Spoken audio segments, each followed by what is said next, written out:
մեկը էշեշ խոսում էր, մյուսը էշեշ լսում էր եւ էշեշ հարցեր էր տալիս։ Եվ հետո էշեշ համաձայնվում էր։ Եվ այդպես համատարած էշություններ։ Ուրեմն Արծունը Գերտրուդա անով մի օպերացիայի մասին ասում, որով որ գերմանական բանակը պետք է գրավեր Թուրքիան, ստեղծեր մեծ Հայաստան, բանտիկը կապեր ու ասեր հայեր եկեք ապրեք։ Նոր ասես, եղբայր քո տեղ կարող է հոգեբուժարանն է։ Արծուն Հովհաննիսյանը բերանը ջուրը առել, գիտեք խի։ Ասում են 44 օրից հետո որ ճողոպրել էր, իր ծառայությունների համար մատուցած մի հավաբուն էին Ամերիկայում նվեր տվել։ Այսինքն քաղաքակալում էր կարգին վիլայատի։ Հավաբուն, ասել են հեսա գնա վերնգի տեղ։ Հիմա երևի թե այդ հավաբունը մի գոմի է, այսինքն չափերը մեծացել է, կարող է մի գոմ է։ Դա համար հիմա այն ինչ որ ասում են լրիվ կեղծիքների դաշտից է։ Իդեպ Հայաստանում ես չեմ բացառում, որ այո կան մարդիկ, որոնց պապերը եւս ծառայել են գերմանացիներին, որոնց գործը կոլաբորանտ։ Այսօր շարունակում են իրենց թորները։ Այսօր մեր ժողովրդների ճակատագիրը թմրամոլներն են որոշում։ Իդեպ ասեմ, սա պատահական չի։ Հատուկ ընտրված են թմրամոլներ, մարդիկ, որոնց պապերը նացիստական Գերմանիայի կամ կադրային սպաներ են եղել, բանակի զինծառայողներ կամ գործակալներ, կոլաբորանտներ։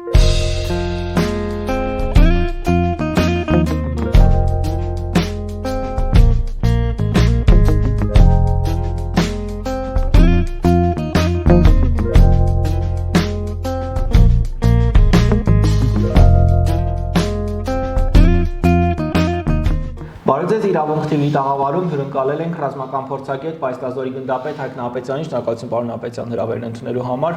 Պարոն Նահապետյան, հայրենական մեծ պատերազմի 80-ամյակը Հայաստանում, այսպես ասած, չակերտավոր նշանավորվեց նրանով, որ հանրային հեռուստատեսության եթերում դիվերսիա իրականացվեց պատմության նկատմամբ։ Արծրուն Հովհաննիսյանը, որը հիմա Վազգեն Սարգսյան ռազմական ակադեմիայում դասախոսում է, ինստիտուտի տնօրենն է։ Հրամանատարը շտաբային ինստիտուտ կա, այդպես է կոչվում ակադեմիայի կազմի մեջ մտնող, դա տնօրենն է։ Սա իգիտություն նաև մեզ լսողների։ Նա եւ այսպես ասած իր երկար կոչումով եւ Պետրոս Ղազարյանը միֆազերծում էին հայրենական պատերազմի ողջ ընթացքը։ Նախ ուզում եմ սկսել ամենասկզբից, պարոն Նահապետյան։ Ասում են, որ ծանր ու մեծ ներդրում է ունեցել հայ ժողովուրդը այս պատերազմում, ինչ կասեք այս մասին։ Ես եկեք այսպես, հա, ես լսել եմ բավականին ուշադիր, նաև մասնագիտորեն փորձել եմ նաև հասկանալ, թե ինչ թիրախներ են փնտրում, որտեղ են հարվածում, նպատակը որն է, ինչու հիմա եւ ոչ թե օրինակ անցյալ տարի, 3 տարի։ Ես եզրակացությունս ասեմ, բայց հետո կետ-կետ կբացենք։ Մեկը էշեշ խոսում էր, մյուսը էշեշ լսում էր եւ էշեշ հարցեր էր տալիս։ Եվ հետո էշեշ համաձայնվում էր։ Եվ այդպես համատարած էշություններ։ Ուրեմն բուն նպատակը, սա եթե կոնտեքստից դուրս ենք դնում, պատկերը ընկալելի չի, ես դրա համար եմ ասում։ Եկեք նայենք այսպես, ինչու հիմա։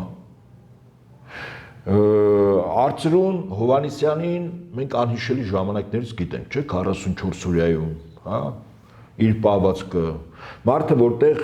եթեր էր հեռարձակում, տալիս էր լինելով նախարարի մամուլի քարտուղար, սկզբունքորեն միակ մարդը, որ իրանք ունեն նախարարից խոսել, եթերներից առաջ գնում էր կենտրոնական Միացյալ Նահանգների կենտրոնական հետախուզական վարչության գրասենյակ Հայաստանի Հանրապետությունում, որն է Ազատություն ռադիոկայան։ Կան նկարները, երբ պարբերաբար գնում էր հանձնարարականները ստանում էր, ինչ գործում էր Ազատություն ռադիոկայանում, նորից եմ ասում, այդ կառույցը կենտրոնական հետախուզական վարչության քարոզչական կառույց է, ԿՀՎ-ի քարոզչական կառույց է, ինքը ընդեղ էր։ Հիմա կամ ազդեցության գործակալ է, կամ ուղղակի հավաքագրված անձ է։ Երկուսից մեկը։ Պահը ժամանակը կգաք բարձրի, կարող է երկուսն էլ իրար հետա։ Ինչևէ, ուրեմն Արծրուն Հովհաննիսյանը խոսում էր մի թեմայից, որտեղ հաճախ ինքը այդ թեման չէր տնօրինում, չէր տիրապետում եւ ակնհայտ կեղծիքներ էր անում։ Ես չեմ ուզում իր ամբողջ ասածը կետ առ կետ բացեմ,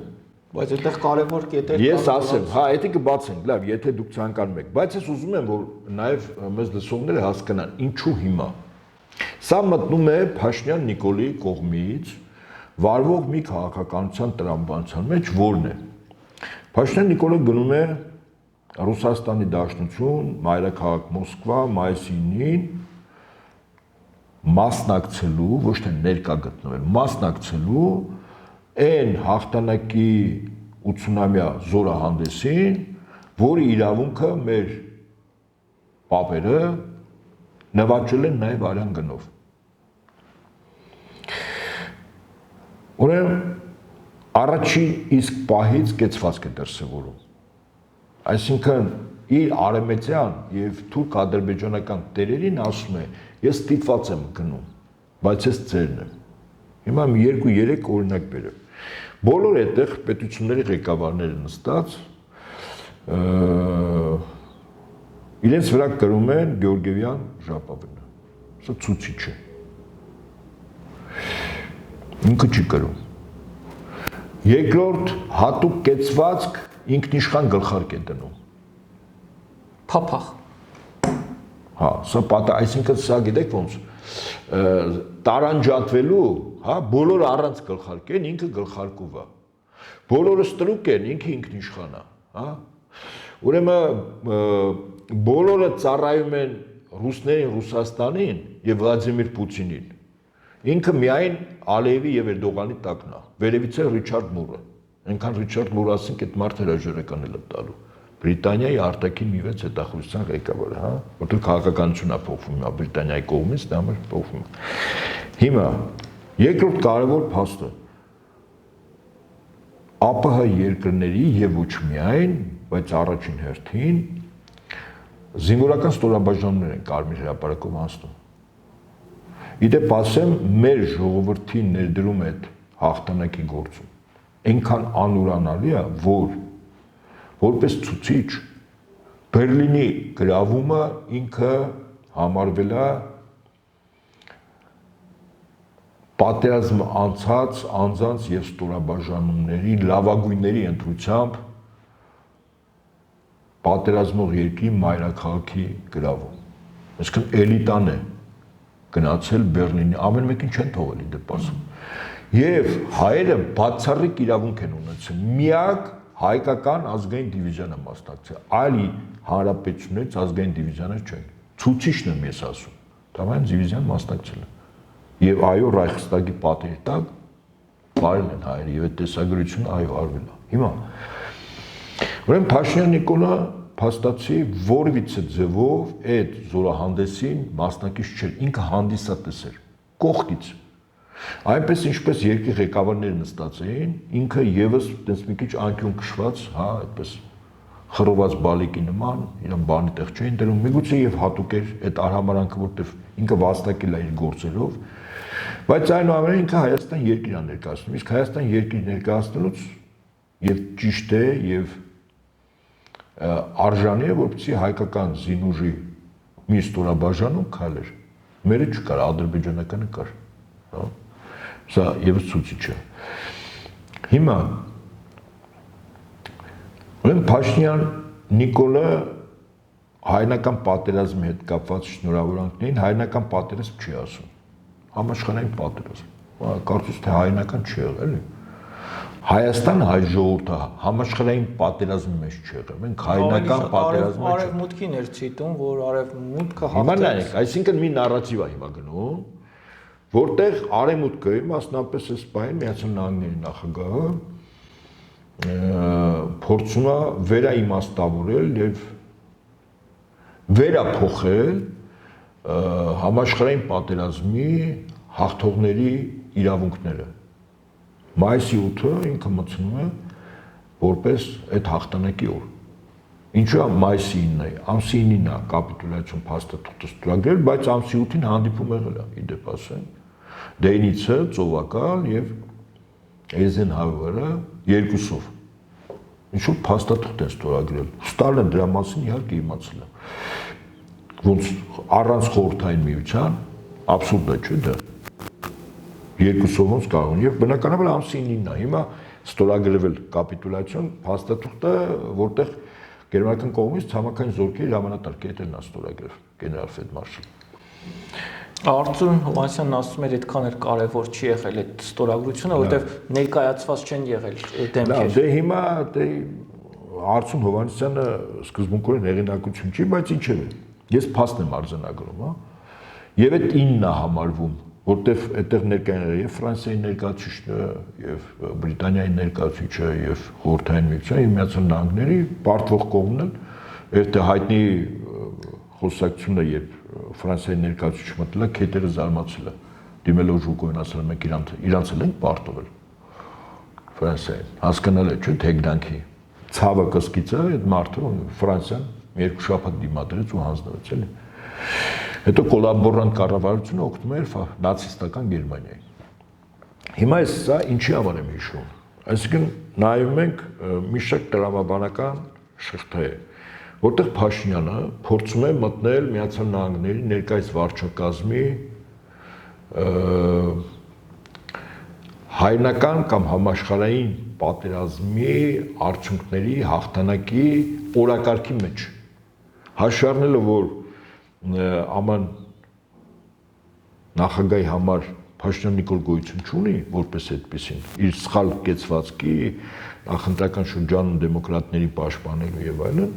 հիմա ինքը փորձում է այս ձևով վերնամտնել, այսպես ասենք, հա։ Եվ ըստ այդմ պիտի տարբեր օղակներում դրսևորումներ լինեն։ Դրսևորումներից մեկը Արծուն Հովհաննիսյանին Պետրոսի մոտ կանչելներ եւ երկուստեք էշեշ դուրս էին տալիս։ Հիմա ես մի քանի փաստերի մասին խոսեմ, ես ամբողջը շատ չեմ մանրամասնի, այդ մի կողմից, մյուս կողմից Փաշինյանի կեցվածքը,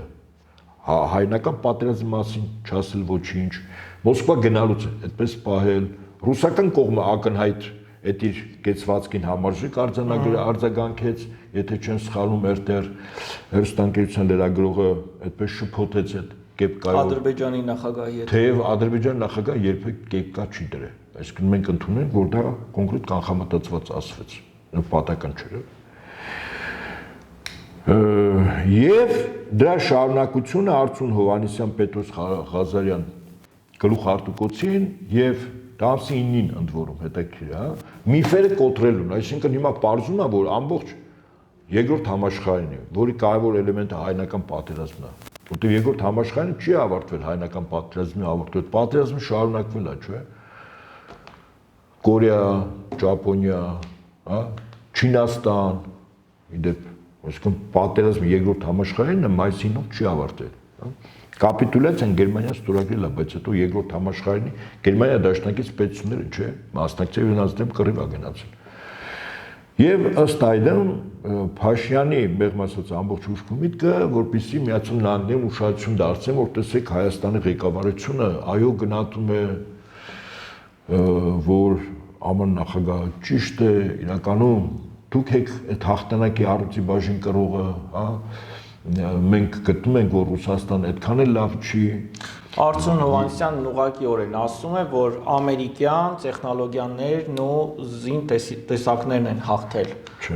այս պատերազմում։ Ուրեմն պատերազմում հաղթում է զինվորը, սպան։ Ես տրիվիալ բաներ եմ ասում։ Հիմա թե Արծուն Հովհաննիսյանը պարզում է, որ ռազմական տեխնիկան հաղթել։ Օրինակ ինքը 44 օրայում նախարարի մամուլի քարտուղարներ։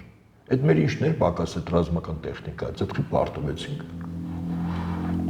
Հա, այդ ինչքան էին ասում 10,000-ից ավել փախստական խուճապի մատնված փախած կամ դասալիկ զինծառայող եղել, ճիշտ է։ Այո։ Դու մինուսն է։ Այս անգամ են խոսում, ոնց որ իրենք Բուրկինա Ֆասոից են եկել, մեկ էլ Մարս մոլորակից։ Իսկ այդ դասալիկները եւ այնտեղ ուրճացրած թիվ են կրակում, էլի։ Մարդն է հաղթում։ Մոտիվացված, բարձր բարոյական կամային որակներ եւ կարգապահություն ունեցող եւ հրամանա կյանքի գնով կատարող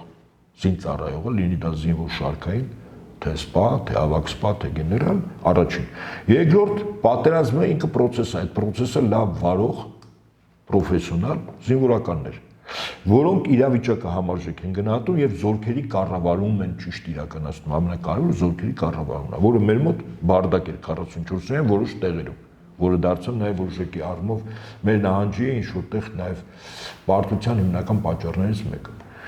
Բայց չէին հաղթի, եթե Ամերիկան չկերակրեր ռուս զինվորին, ըստ էության, եւ այն շինելները, որոնք հակել էին մեր պապերը, էլի ամերիկանն էր ուղարկել։ Սա շատ կարեւոր է Արծուն Հովհաննիսյանը։ Իդեպ ասեմ, այդ Արծուն Հովհաննիսյանը ասելով չի 43-ին ուրեմն Յալթայում, երբ երկրների ղեկավարները Դաշինքի, Միացյալ Նահանգներ, Բրիտանիա, Ռուսաստան հավաքվում են, այնտեղ Ստալինը բաց է ասում։ Այդ օգնությունը շատ էական է։ Բայց հետաքրքիր է, այդ երբ որ ասում են օգնություն լենդ-լիզ, հա, օրինակ մեկը մեկին երբ որ օգնում է, շահ պիտի չհետապնդի, չէ՞։ Դու գիտեք, որ լենդ-լիզով Խորհրդային Միության իրավա հաջորդ Ռուսաստան դաշնություն մինչև 2006 թվականը այդ գումարներն են վճարում։ Տեղակ եք։ Այսինքն օգնություն։ Չհետաքրքիր է, չէ՞։ Մինչև 2006 թվականը պետությունը գումար է վճարել այն ժամանակ զենք, տեխնիկա, սնունդ, հագուստ, վառելիք ստանալու համար։ Այդ լենդ-լիզի իմաստը այն է, որ Գերմանիան Միացյալ Նահանգները օգնում է ցանկացած պետությանը, որ իր անվտանգությանն է ուրեմն բանանում, մեծացնում, ապահովում։ Իսկ իր համար է։ Եվ դա հենց այնպես չի տվել։ Նորից եմ կրկնում, մինչև 2006 թվականը գումար էր փակվում։ Պարտքեր։ Այդ օգնությունը համարվում։ Իդեպ Վոլոդիմիր Զելենսկին ասում էր, որ մինչև այս վերջերս, որ Միացյալ Նահանգները իրենց օգնել են։ Հետո Տրամփ ինչ ասեց։ Ասեցի չի օգնություն։ Այն ինչ տվել են, գումարը 300 միլիարդ, այդպես։ Իսկ եթե բերան մի քիչ շատ բացեր, օրինակ կարող ասել 500 միլիարդ։ Կամ 1 տրիլիոն։ Դա օգնություն չի։ Օգնությունը անշահախնդիրն է, որ դու տալիս ես, դիմացը ոչ մի ակնկալիք չունես։ Օգնություն դա է, չէ՞։ Սա ասենք տալիս ես ինչ որ ժամանակ հետո գումարը ասենք 0%-ով, որտեղ քո շահից է բխում։ Ամենի շահից էր բխում, որ Խորհրդային Միությունը նացիստական Գերմանիային հաղթեր, որտեղ այն հրեշին, որոնք 33 թվականից աճեցնում էին նույն Միացյալ Նահանգների եւ բրիտանական բանկերը, այս Արծուն Հովհաննիսյանը այդ բաների մասին չգիտեմ, կամ չգիտի կամ չի ուզում ասել։ Հիտլերին իշխանություն բերող, ֆինանսավորող Գերմանիան, որը ռազմաարդյունաբերական համալիր չուներ, որտեղ առաջին համաշխարհային պարտված էր, շատ սահմանափակումներ կար, օդաչուները, տանկիստները եւ գասին անգամ Խորհրդային Միությունում էին սովորում։ Բայց ռազմաարդյունաբերական համալիրը եւ բանկային համակարգը, որտեղ որ ներդրում էր անում, դա Միացյալ Նահանգները, Բրիտանիան, իրենք են ոտի կանգնացրել։ Բայց հետո այդ փոքրիկ հրեշիկը դարձավ մեծ հրեշ, որ ուղղակի ձեռնոց էր նետում, որ Բրիտանիայի հարցերը լուծեր։ Խորհրդային Միությունը հաղթելուց հետո հաջորդը բանն էր։ Միացյալ Նահանգներն էր։ Դա համար ոչ թե Միացյալ Նահանգները այդպես խիստ մարդասեր է, որ Խորհրդային Միությանը օգնում էր, որ այսպես ասենք այդ բարբարոս Հիտլերը պարտվի։ Իդեպ ամենաբարբարոս երկիրը Միացյալ Նահանգներն է։ Ասենք վերջին 50-60 տարում քանի պետության դեմ ագրեսիա իրականացել, քանի տասնյակ միլիոն մարդ են այդ ագրեսիայի հետևանքով զոհվել, քանի պետություններ, քաղաքներ ու բնակավայրեր ավերվել։ Միացյալ Նահանգները, հա, տասնյակներով մեծ, հարյուրներով միջին ու փոքր, հա, Վիետնամու սովետներ գնում վիետնամցիներին քիմիական կենսաբանական զենք օգտագործում, պատերազմում, ոնց որ Միացյալ Նահանգներ, հա։ Եվ այդպես շարունակ, եւ հետևից բարձ, շատ բարձ հետևություն, որ իրականում Արծուն Հովհաննիսյան, Պետրոս Ղազարյան այդ զրույցի բուն իմաստը իրականում արժե զրկել Խորհրդային Միության հաղթանակը։ Իսկ երեկոյան, երբ ինչ-որ այլ ձևաչափով հյուրեր են ընդունում, անդիմախոս 2 իրենք էլ վարում։ Մեծ բանավեճը, հա։ Բայց այդտեղ չկար 2-2-2-ն էլ վարող, կար 6-0 հարաբերակցություն։ 6-ն էլ նույն բանն են, խոսում մեկը մեկին լրացնելու։ Ստալինը վատնա, այս Արծուն Հովհաննիսյանը կայսրություն։ Մեկը հարցին դու ընդհանրապես գիտես ինչ բան է կայսրություն։ Ինքը հստակ ձևակերպում ունի, էլի, որ Խորհրդային Միության կայսրություն ես ասում, այ խելոք։ Մի բան էլ հաղորդավարը հստակ նշեց, որ կամավոր չեն գնացել մեր պապերը, զոռով են գնացել, հետևաբար ինչ հայրենական։ Օրիորդի ասած ոչ ճիշտ մտքեր ես չեմ ուզում խիստ գնահատական, դա հաշվի առնելով իր սեռնու տարիքը։ Եթե Նիկոլ Փաշինյանը իր ուղերձում չի օգտագործում հայրենական բառը, նշանակում է, որ նա էլ է համաձայն դրա։ Հիմա ես կարծում եմ, որ իրականում ամենամեծ կարևոր ուրեմն այս վտանգը, որտեղ որ Արծրունը Հովհաննիսյան, հա, ոնց որ Հովհաննիսյան, հա։ Որ Գերմանիան եթե հաղթեր, այմա մեխս այս ամբողջ զրույցի մի քիչ ավել, մի քիչ պակաս, լենդ-լիզ, ինչքան տեխնիկա ուներ, ոնց պարտվեցին, ով հարձակվեց եւ այլն, այս դնում եք մի կողմ։ Մեխը հետեւյալն էր։ Գերմանիան ուզում էր, չէ, հիմա շատ տրիվիալ բան, ասում է, եթե Գերմանիան Ստալինգրադի ճակատամարտում հաղթում էր, Կովկասը վերցնում էր, բուլղարացիների հետ մտնում էին, բուլղարացիների հետ, հայկական լեգիոներների հետ, հա, այդ ամեն լեգիոնը մի գումարտակ ա եղել, մի 10-11 լեգիոն ա ստեղծվել, բայց առանձնապես ոչ մի կռիվներին չեն մասնակցել։ Ես ուղղակի գիտեմ մի լեգիոն Հյուսային Կովկասում մասնակցել են, լեգիոնը անցել է Կարմիր բանակի կողմը։ Դրանից հետո իդեպ որոշում ա կայացել, որ հայկական լեգիոներներ փակեն եւ դրանց բոլորն ով կազմում է համակենտրոնացման ճամբար։ Հետո մի ազգության փայ, որը ժամանակին 30-ականներին ֆինանսավորել է նացիստական կուսակցությանը, Գերմանիայում մի հայ մեծարուստ Ալֆրեդ Մուրադյան ծխախոտագործության այսպես մենաշնոր ունեցող անձանցից մեկն է։ Հա, ես կարծում եմ, որքան ես եմ իրազեկ այդ անձի հորդորով, որը ի դեպ ուներ կանաչ անցաթուղթ, իր հորդորով է, որ հայերի նկատմամբ նման վերաբերմունք չի եղել այդ դեպքից հետո, հա։ Եվ ըստ այս անձի փաստորեն գերմանացիները պետք է հաղթեին թուրքերին, ստեղծեին մեծ Հայաստան։ Հիմա տրիվիալ հարց եմ տալիս, ինչի համար մեծ Հայաստան ստեղծեին։ Այսինքն Գերմանիայի նպատակը մեծ Հայաստան ստեղծելն է, ինչի համար։ Այսինքն որքի։ Եվ Թուրքիան, որ առաջին համաշխարհային պատերազմում Գերմանիայի դաշնակիցն էր։ Երկրորդ համաշխարհային պատերազմում Գերմանիայի դաշնակիցն է ակտիվ չեզոքության մեջ։ Ես ուղղակի անպայման ուզում եմ, սա ինչ որ ես ասում եմ, իմ ասացի տերն եմ, անգամ ինչ որ կարդում եմ եւ ասելու եմ։ Ուրեմն այս բոլորը կար տեսանյութեր, արխիվային տեսանյութեր, հա, այտենց վակրուկ դակով ոնց որ երկու էշեշ խոսացողներ են ասում, չեմ ասում։ Հիմա ես ուղղակի ընթերցեմ նաև մեզ դասողների համար շատ կարևոր է Թուրքիա-Գերմանիա հարաբերությունները։ Երբ որ ասում են Գերմանիան հեսա սպասում էր մտնել Կովկաս, հետո Թուրքիայի հարցերը լուծել էր։ Ուրեմն 1943 թվականի հունիս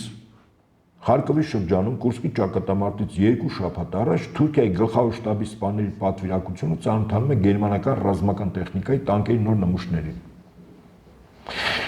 Ասեմ ձեզ, որ Ստալինգրադի ճակատամարտը սկսել է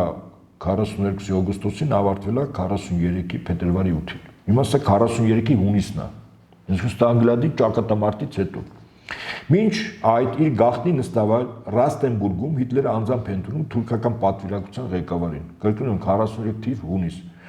գեներալ գնդապետ Թոյդիմիրին եւ վարում է նաև գաղտնի բանակցություններ։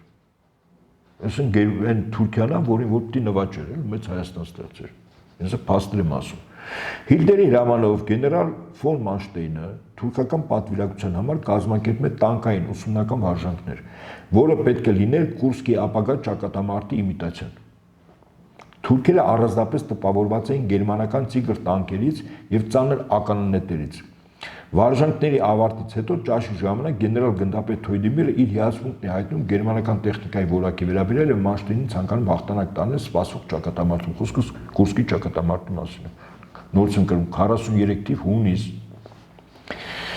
Հիմա սա Հիտլերի վերջին փորձերից էր Թուրքիային ներգրավել պատերազմ ընդդեմ Խորհրդային Միության։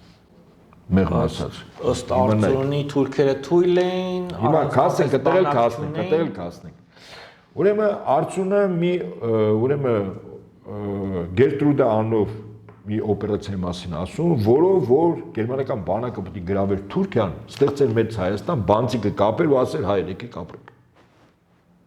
Նոր ասես, եղբայր քո տեղ կարող է հոգեբուժարանն է։ Իսկ Գերմանիայի նպատակը ո՞րն էր։ Համաշխարհային տիրապետություն, Խորհրդային Միությունը նվաճել, ըստ ռասայական տեսության գերմանացիները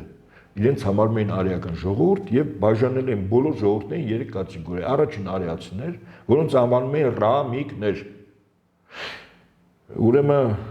այդ գործի պատասխանատու Ռոզենբերգն էր։ Անա Ներբեկարուց կար գաղտնի ստեղծած, որը այս գաղափարախոսությունը մշակում էր եւ որոշակի փաստեր էր դնում։ Ուրեմն արիացիները, ռամիկներ, որոնք լավ կռվում էին, լավ զինվոր էին եւ արարում էին, ստեղծում էին։ Հա, արիացի ժողովուրդն է։ Կային ռազմիկներ, երկրորդ տեսակը, որը ոչ մի բան չէր արարում, բայց լավ կռվում էր։ Օրինակ թուրքերը համարվում էին երկրորդ տեսակ։ Իրանք ոչ մի բան չեն ստեղծում, բայց լավ զինվոր են։ Օսմանյան կայսրությունը հավասիկ վկա։ Եվ կար երրորդ տեսակ, կոչվում էին առևտրականներ, որոնք ենթակային ֆիզիկական բնաջնջման, որտեղ ոչ կռվում էին, ոչ արարում են, ընդհանուր չարչությամբ են։ 30-ականների կեսերին հայերին դասել են այդ նույն Ռոզենբերգի ղեկավարած կառույցը այդ առևտրականների շարքը։ Մի մեծ հայ եւ մի մեծ իտալացի, որոնց շնորհիվ ստեղծվում է հանձնաժողով, այդ հանձնաժողովը 1.5 տարի աշխատում է եւ արդյունքում Ռոզենբերգի այդ ղեկավարած կառույցին ներկայացումը հայրի ով լինել է, արիական ցակումը, որտեղ եթե դա չլիներ 39-ից սկսած երկրորդ համաշխարհային պատերազմի սկզբից մինչև ավարտը հայերը սփյուռքում են ապրել, գերեվարվել են, հա, պատերազմի ժամանակ այդ բոլորին հрьяաների ճակատագրի են արժանացնել կամ գնչուների, հա, որոնք առևտրական են, այսպես ասենք։ Այդ մեծ հայ Հայկ Ասատրյանն է, եվրոպայական լուրջ կրթություն ստացած նժդերի ընկերը, համախոհը։ Իսկ հանձնաժողովը ստեղծել է անձամբ Մուսոլինիի ղեկավարությամբ, հետո հանձնաժողովի նախագահը Իտալիայի, այսպես ասենք, այն ժամանակվա ֆաշիստական պետության հիմնադիր։ Այս հետաքրքիր փաստեր եմ ասում, սա իրողությունն է։ Այդ հանձնաժողովի աշխատանքում հայերը չեն դիտվում որպես առևտրական, որոնք ենթակային ոչնչացման։ Հիմա սա ինչի համար հիշեցի։ Որ Ռոզենբերգի այս կանտորայով, որ հայերը դիտվում են արդեն որպես արիական ծագում ունեցող, որտեղ հայ-հռոմեական հարաբերություններն է պատմական աղբյուրում հիմք դրվում, հա, իսկ գոնե ով Մուսոլինին հրաշալի գիտեր, էլի։ Բավականին կարդացած անձնավորություն էր եւ պատմություն լավ գիտեր։ Թեև ասում են լրագրող ա եղել, բայց պատմություն լավ է իմացել։ Այդ հանձնաժողովի նախագահն էլ ինքն ա եղել։ Հիմա փաստացի գերմանացիները ոչ ավել, ոչ պակաս պիտի Թուրքիան նվաճեին եւ մասնատեին, մեծ Հայաստան սարքեին, բանտիկը կապեին, ասեին հայեր, եկեք կապրեք։ Հիմա սա ես մի փաստ բերեցի 43-ի հունիս։ Ուրեմն Գերտրուդան որպես օպերացիա մշակվել է արտահոսք տալու համար։ Գլխավոր շտաբը մշակում է, նույն գլխավոր շտաբը չէ, ավերն է, հետախուզություն բանակային, որի նպատակը 39 թվին, իդեպ ասեմ ձեզ, որի նպատակը Թուրքիայի ղեկավարության հասկացնելն է, որ եթե դուք մեր հետ նույն դաշտում չլինեք, ուղղակի մենք ձեր երկիրը կմացնատենք։ Հայերին էլ այնտեղ կտանք, մեծ Հայաստան, հա, Վիլսոն 2 տարբերակը։ Երկու ուռոդել կան, չէ՞, սրանք ջեմալը Վիլսոնի իրավար վճիռ են, չէ՞, թշկոտում ասում։ Եվ ըստ այդմ Թուրքիայի վրա ճնշման լծակը, ոչ ավել ու ոչ պակաս։ Եվ արտահոսնել անգամ գերմանական կողմն է տալիս Թուրքիային հասկացնելու։ Բայց Թուրքիան խնդիր ուներ, եթե այնուամենայնիվ Ստալինգրադի ճակատամարտի վերջաբանը ինքը չգիտեր եւ ավելի շուտ մտներ, ինքը երկու կողմից հարված է ստանալու։ 28 դիվիզիա է պահել։ Այդ նույն արդյունքը չէր ասում, ասում էր այնքան թույլ է։ Ձևակերպումները երբ որ ասում էր, որից հիմնավորում չկա, ասում ես լավ, եղբայր, այս մարդը այսքան հիմնավորում է։ Գոնե մի երկու բառ ասեր էլի, այս Թուրքիան ինչ է ասում, ընդամենը ձևակերպումը, թե Թուրքիան խի չմտավ։ Պատերազմի մեջ ասում է, Թուրքիան տնտեսություն եւ բանակ չուներ եւ ամեն ինչ անում էր, որ խուսափի այդ պատերազմից։ Եվ դա Թուրքիայի մոտ ստացվեց ու վերջ, բարձ։ Ուրիշ բան չկա։ Հիմա ի վերջո ամենամեծ միֆն էր, որ Ստալինգրադի ճակատամարտը զսպեց թուրքերին ներխուժումը Հայաստանից։ Վստահաբար է, թուրքերը մտնելու էին։ 28 դիվիզիա ու ձևի համար չէին պահել։ Իդեպ ասեմ ձեզ,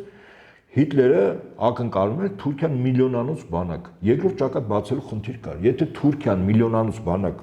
ես հիմա կասեմ, որ ուրեմն Թուրքիան ինչ էր տալիս Գերմանիային եւ ինչ էր ստանում։ Կոնկրետ զենք զինամթերք տալիս էր օգտակար հանածումներ։ Հիմա բայց Հիտլերը հետ չի կանգնում եւ մինչեւ 43 թիվը պարբերաբար Թուրքիայի ղեկավարությանը հորդորում է այս կամ այն ձևով շահագրգռում է, որ Թուրքիան ճակատ բացի, իսկ երկրորդ ճակատ բացելու խնդիրն է, մեղմ ասած։ Իդեպ Չէ գտնում որ հիմա նույնական ժամանակներն ենք ապրում։ Ամեն ինչ արվում է, չէ որ Թուրքիան ստեղ ճակատ բացի Ադրբեջանի հետ։ Երկրորդ ճակատ։ Որտեղ Ռուսաստանի դեմ կռվում է հավաքական արևմուտքը։ Իդեպ համաշխարհային պատերազմում ամբողջ Եվրոպան է կռվել։ Ամբողջ Եվրոպան բացի երկու պետություն, որտեղ գերմանացիները նվաճում են, որի ժողովուրդը զենքը ձեռքին ապստամբում է այդ օկուպանտների դեմ, սերբերներն եւ հույները։ Մնացածը բոլորը պարկում են գերմանացիների տակ։ Պարոն Ապետյան, ովքեր էին առաջադիմական, այսպես ասած, մարդկությունը, որը հաղթեց հետադիմական ուժերից։ Սա էլ է։ Իհարկե, սա էլ է, բայց այնուամենայնիվ ես մի երկու փաստեր բերեմ Թուրքիայի պահով, էլի։ Արդյոք դեսես բաներ չգիտեմ, գիտի թե չէ։ Ուրեմն խորհրդային միության դեմ պատերազմում գերմանացիների նպատակն է թուրքական միլիոնանոց բանակ, որը ռազմական ստրատեգներն են, խնդիրը դեր միլիոնանոց բանակ երկրորդ ճակատ, այս կողմից։ Հարվածը լինելու էր Հայաստանի եւ Վրաստանի խորհրդային, Արաքսի ափից անցնելով։ Ուրեմն թուրքական զինվորականների առաջին շրջայցը խորհրդային միության օկուպացված տարածքներում գերմանացիների կողմից կազմակերպվել իրականացնել 41 թվականի հոկտեմբերին։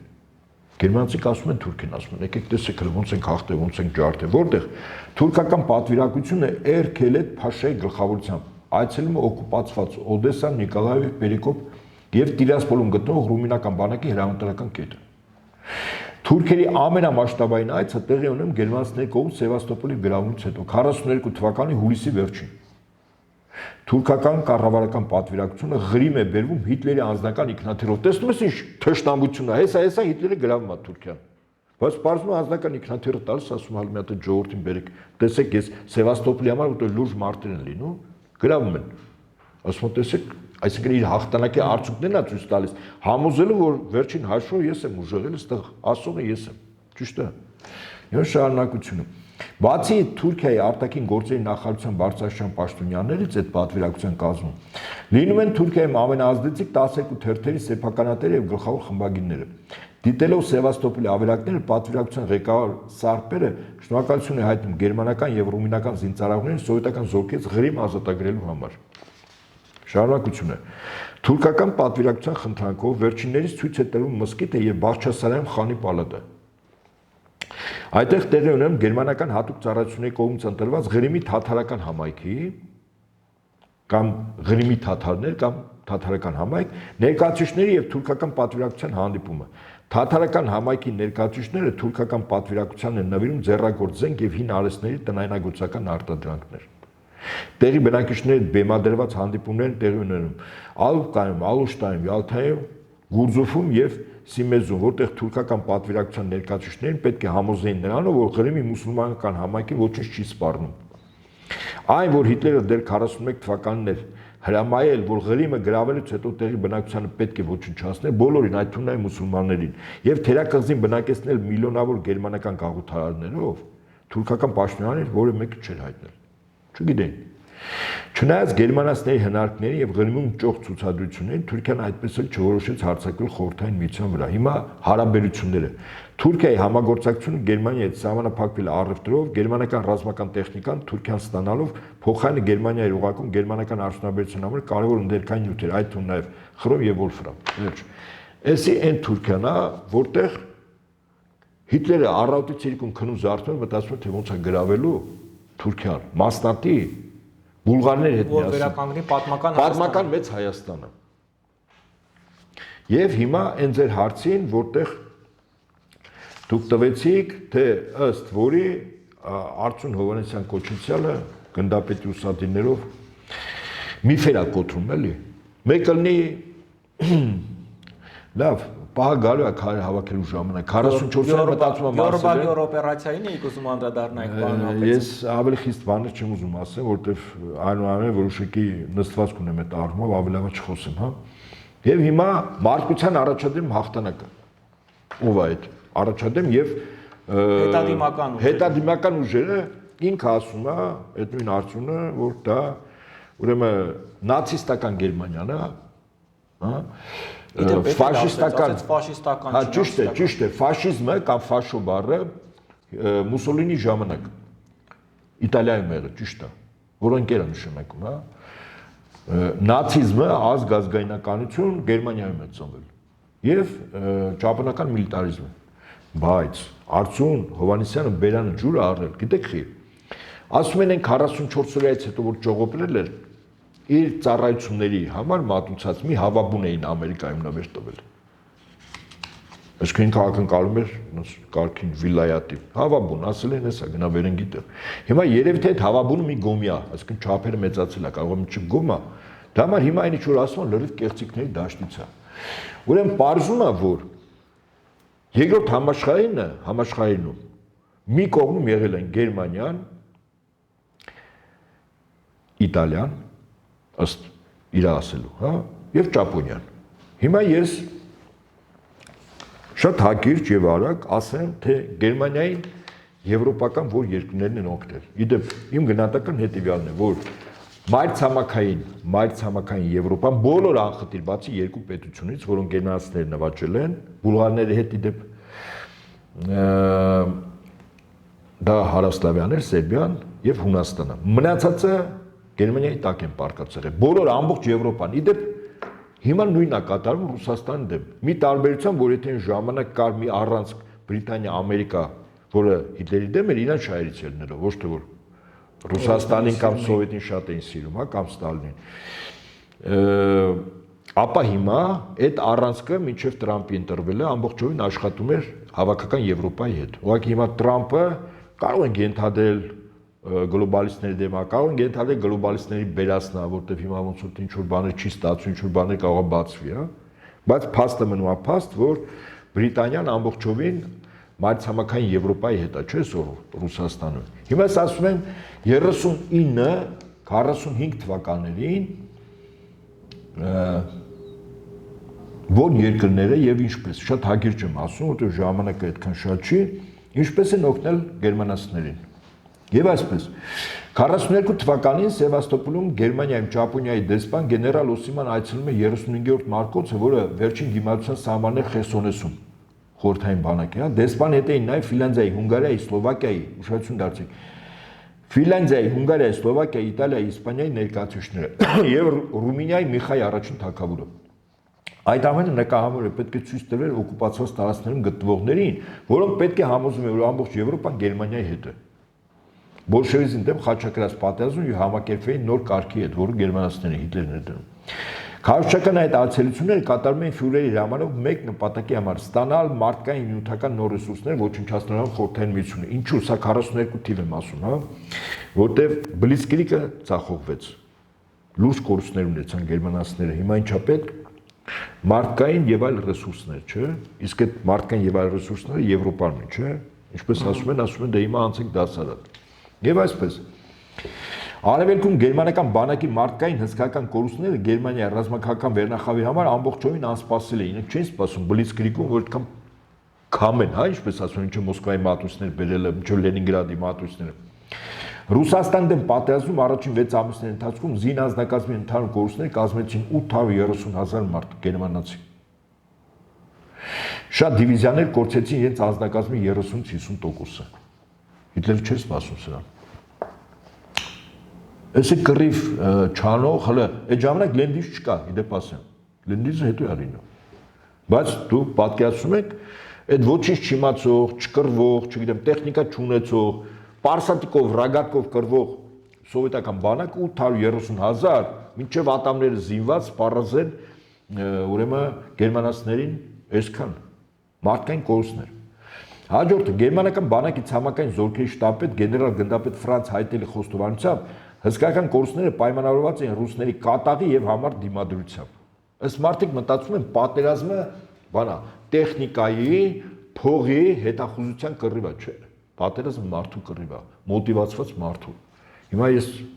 երբ որ ես այս փաստերը նայում եմ, ասենք իսկապես ահուսարսափ բան է, էլի մեջով տանցնում, երբ որ մարդը գիտի հանուն ինչի է գնում։ Բա այդ ժողովրդին կանաս հաղթես։ Ուրեմն 41 թվականի ամռան նա իր օրակարգում գրառում է Ալենորցիում կրկնում ցամաքային զորքերի շտաբի պետ գեներալ գնդապետ Ֆրանց Հայտել։ Ինչ որ ես ասում եմ, փաստեր են բոլորը։ Գրել է. տեղեկությունները բոլոր տեղերից նույնն են։ Ռուսները կռվում են մինչև վերջին մարդը։ Եղել են դեպքեր, երբ դոտերի կայազորը պայթեցրել է դոտը ամբողջ անձնակազմը, որ գերի չհանձնվի։ Թեև գերի հանձնվողներն են, բայց ես նաև երկրորդ իրողությունն եմ ասում, հա։ Չցանկանալու գերի հանձնել, առանցին տեղամասերում տանկերի անձնակազմը լքում էին տանկը, դեպքեր եղել է։ Եթե խփվում է եւ այլն, կամ շրջափակման մեջ, հա, բայց մեծամասամբ անձնակազմը փակվում էր տանկում, գերադասելով իրենց այրել տանկի հետ միասին, պատկասնում կես ինչ է։ Խե ժողովրդին կարող հաղթեն։ Եվ շարունակում եմ, ես խնդրում եմ անպայման, սա չասեմ արձագանք է նաև այս բաների հիմարություններին, այս սա ինչ որ ասում եմ փաստեր է։ Ուրեմն գերմանական բանակը 41 թվականին պատրաստ չէր այդքան մարդկային մեծ կորուստների։ Բլիցկրիգը կայծակնային պատերազմը տապալվեց եւ Գերմանիայի դաշնակիցները սկսեցին իրենց պաշտպանության բնագծերը որպես Վերմախտի ստորաբաժանումներ ստանալ։ Լենինգրադի անկումից հետո Ճապոնիան պլանավորել էր գրավել հեռավոր արևելքը եւ Սիբիրի մի մասը։ Լենինգրադի շրջափակմանը մասնակցություն ունի, որ շարժություն դարձրեց Ֆինլանդիայի եւ Իսպանիայի երկնագույն դիվիզիան, որը պաշտոնապես անվանվում էր Վերմախտի 250-րդ դիվիզիա,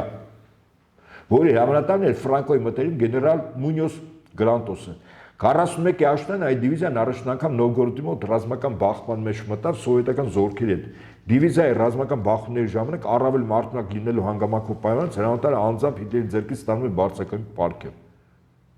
Ըստ խելոքը, որ ասում եմ, միայն այնտեղ Գերմանիան էր, ուրիշ բան չկար։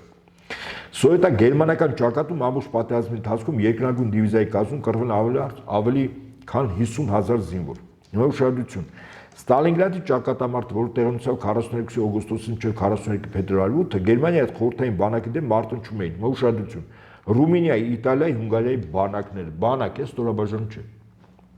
որոնք իր դաշնակիցներն էին, ընդհանուր 650,000 թվականակով, որոնք Ստալինգրադը գրող գերմանական զորքերի թևերն էին պաշտպանում։ Ստալինգրադի ճակատամարտում գերմանացիների կողմից կռվել են նաև ավստրիական դիվիզիաները, խորվաթական գունդը, չեխերի, սլովակների, լեհերի կամավորական ստորաբաժանումները։ Հետաքրքիր փաստեր են, չէ՞։